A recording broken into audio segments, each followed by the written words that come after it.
Nagalit si Trillanes doon sa nagtanong sa kanya na angkor nang sinabi, ano yung patunay mo na nakinabang nga si Senator Bongo sa mga projects na tinutukoy mo? sabi niya, sabi ni Trillanes, hindi nyo ba nakikita yung pagkakamali? Kayong mga media, iba na yung mga tanong ninyo. Tinatanong ka lang naman talaga, Trillanes.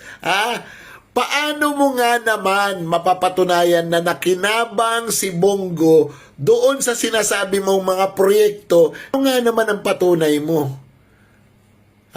Ang sinasabi mo lang, common sense na lang. Meron bang kaso na tinatawag na common sense?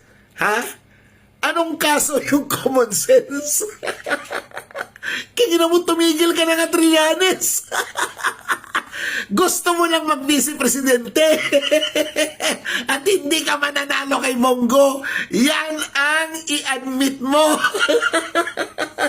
Gusto mong maging vice presidente kasi sabi nga ng dating Pangulong Duterte, ambisyoso ka. Gusto mong maging presidente at ang paraan lang para maging presidente ka ay maging vice presidente ka at yung presidente mo ay sabi ito ni Pangulong Duterte pagkatapos mag-taking ay babarilin.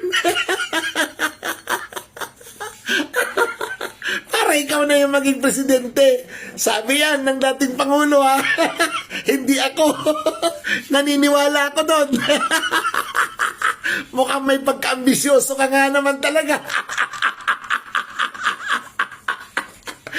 Kingina mo, sinisira mo si Bongo dahil may ambisyon kang maging presidente. Hoy!